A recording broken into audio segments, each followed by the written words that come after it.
Right, I got some material to talk to you guys concerning Suicide Squad and the DCEU. Let's talk about the statement that is going to be debunked that Harley Quinn's the Joker in Suicide Squad, he didn't need to be in the movie.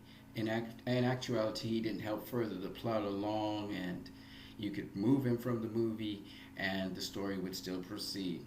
Now, we all know that's not true. Now, in front of you, if you look very carefully, you see Harley Quinn and the Joker. Even in Harley Quinn's issue, which is under her name in the comics, Harley Quinn, right? And the Harley Quinns.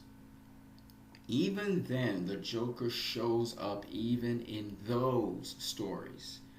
And he shows up as a memory, of course, and he's always something like a shark or he's some kind of monster. And Harley Quinn's either doing him something wicked or so on. Even when Harley Quinn's with Poison Ivy, the Joker is somewhere in the picture. And this is because you cannot introduce a character like Harley Quinn without referencing the Joker. So, first of all, if we're going to give backstory on Harley Quinn so that people can identify with the character, we must first introduce her because if you're going to do an origin piece on Harley Quinn in her backstory, you must mention the Joker. It's because of the Joker she became Harley Quinn. Okay? She is actually a literal Harley Quinn of the Joker. She is a Joker, a pantomime Joker. She serves to reinforce the mentality of the Joker. So it is absolutely essential in the Suicide Squad that the Joker is in the film. So that completely debunks the notion that the Joker was not needed in this film. That's the first point.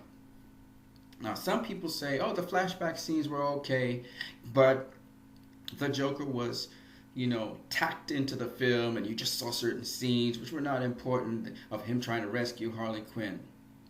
To this, again, we must immediately again establish what Harley Quinn's motivation was in this movie. Her motivation was to be with the Joker. It was established from her background that she lives for the Joker, especially in the early parts of her relationship. We do not know how long ago that was because remember, 10 years before Batman and BVS, okay, after Superman had dealt with the Metropolis incident with Zod, 2 years after, 10 years before that, the Joker, aided by Harley Quinn, had killed Robin. So we don't know how early it was when Harley Quinn pledged herself to the Joker and became Harley Quinn. Alright, that was at least 10 to 12 years before this present movie. But what we do know is this. We do know that Harley Quinn's motivation is to live for the Joker. Not just to die for the Joker. She wants to live for the Joker. She's obsessed with him. Okay, even when she's broken up with the Joker or the Joker abandoned her and she was with Poison Ivy, sometimes she was with Deadshot, she still lived for the Joker, her pudding. Okay, that's an integral part in the character of Harley Quinn that we see in Suicide Squad. Okay, her motivation for being with the squad is because of her expectation of linking up with the Joker. That's why she's stuck with the squad.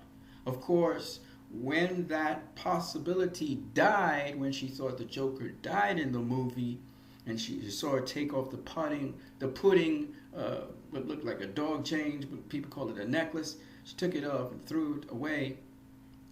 Her motivation now had to go on standby, but she still had that hope somewhere that she would be with the Joker. You saw it at the end of the movie when she was talking to Enchantress about the possibility of that happening again.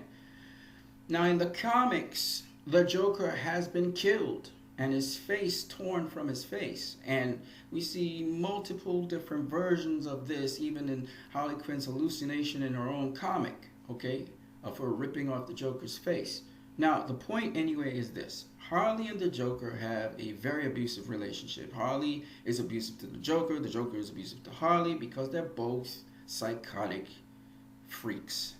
They are crazy. And they put a whole new spin about being crazy and in love, okay? They're nuts, okay? It's highly dysfunctional. They come back together after they're just in the midst of trying to kill each other, okay? That's just the way they are, okay? Psychotic, okay? The Joker's a crazy person, okay? He lets Harley sleep with a whole bunch of people, and then he just comes back and they're happy as it could be. They're weirdos, okay? It's a dysfunctional relationship.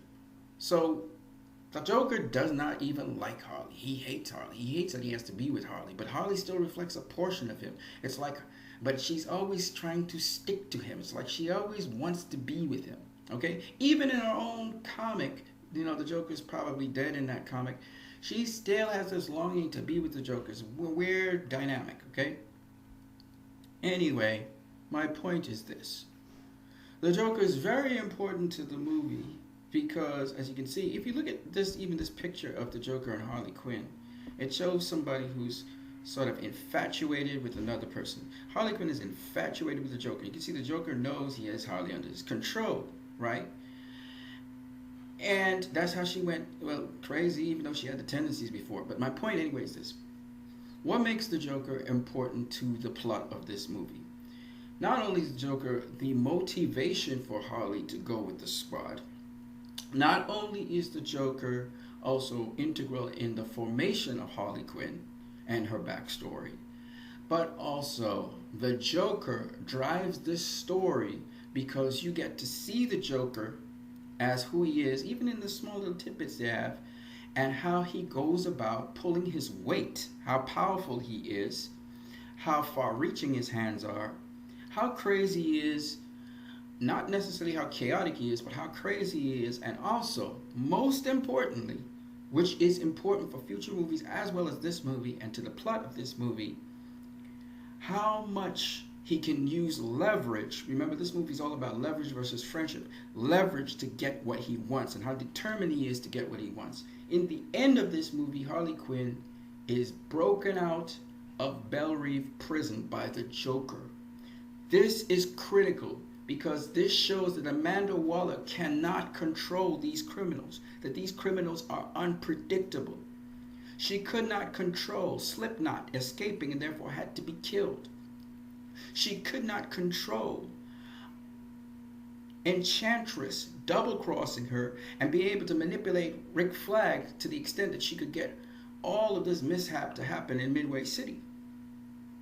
She failed to control Harley Quinn escaping because the Joker had infiltrated her ranks through Griggs and then infiltrated the ranks again through Dr. Van Chris to get access to her helicopter to get Harley to escape.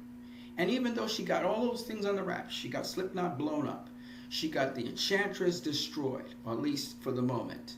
She got Harley shot down with the Joker, so that assume they were no more. Absolutely, they were around. Then she gets captured by Enchantress's brother Incubus. She does not have the situation under control. It looks like she's about to go down with Enchantress, and then the squad comes through for her. And now, at the end of the movie, she loses Harley Quinn from the squad. And she's talking to, guess who? She's talking to Bruce Wayne about covering her tracks so that she's not found out to have made all these bloopers and mistakes. My point is this. Amanda Waller is dealing with an unmanageable crew in the Suicide Squad. She pitched this pitch that she could control this squad and that she's an expert at getting people to do things against their will. But here she is still having problems with this squad in controlling them. She was panicking about the squad when the helicopter crashed. She was disappointed when Slipknot's head was blown off. Because when you're dealing with villains, they're unpredictable, they're untrustworthy, and her whole point was to leverage them so she could control them. But we learn leverage can only go so far, and friendship is much better. And as one person was contrasting what Bruce Wayne is going to go about doing to recruit the members of the Justice team is he's going to try and build trust with the members. And that's the best way to go. We see when Rick Flag put all his cards on the table, Deadshot put all his cards on the table, and he trusted Deadshot to do something. That is when we saw the team actually volunteered to help Rick Flag accomplish the mission. Trust versus leverage. With leverage, you got to look behind your back, because people, if you slip up 1 second, if you haven't thought about everything, somebody's going to find a crack, and these are villains. Enchantress found the crack, and she used the same technique that Amanda Waller was using to manipulate Rick Flag. She used that back on Rick Flag to manipulate, to get away from Waller and defect. My point being that the Joker serves as one more complication in Amanda Waller's plan to try and control the squad. So he's a critical piece in this entire story. And you remove him from the story, you remove those elements and those intrigues and that parallel storyline, and you make the story pretty bland. Because what makes a story interesting? Drama. Drama makes a story interesting and intriguing. The fact that the plot has all these extra elements in it, because the plot of Suicide Squad is real simple. It's just a squad goes in to try and recon Amanda Waller. They succeed at doing that, but she gets captured by the very same squad member who went rogue, and that squad member is trying to destroy the world. And then the squad finally hear the truth about what they're really supposed to be on. They first of all break apart, come back together, and then they fight this great evil, save the whole world. Amanda Waller's free, and they go back to their cells. That's the simple storyline. That would be boring if they're just killing these things and you still don't know the motivation of Harley Quinn. You don't know why she's with the squad. She's crazy, but what is her desire? No, you have to have members who want to escape because they're villains. You have to have someone also who's going to sabotage the plan in reconning Amanda Waller, increase the difficulty, increase the stakes, increase the odds. That's what the Joker was there for. He was one of the elements. Because the other element was the rogue element, which was Enchantress, who was wreaking havoc on a city and also looking to take over the world. So you had all these little elements going on. And that's what made that simple plot, that simple story, interesting. You take away the Joker, you take away interest from the plot. You take away the weight of the story. You take away, you make Amanda Waller too in control. As vicious as Amanda Waller was, and as ruthless as she was, and as foresight as she tried to put all her limits as she could to leverage these criminals, truthfully, she couldn't manage them all, and she couldn't control them all. And this has always been the problem with Amanda Waller, if you know the comics. So it's very important to understand that the Joker is absolutely essential to the story. He was minimally used, which is a good thing, so that we could focus on the squad. But you take him out of the equation, all of a sudden you take away the difficulty that Amanda Waller faced. You take away the difficulty of Amanda Waller controlling the squad. You take away Harley Quinn's motivations, and you also take away Harley Quinn's background. So you cannot remove the Joker from a Suicide Squad story. All right? And that is why I debunk this theory very easily. All right?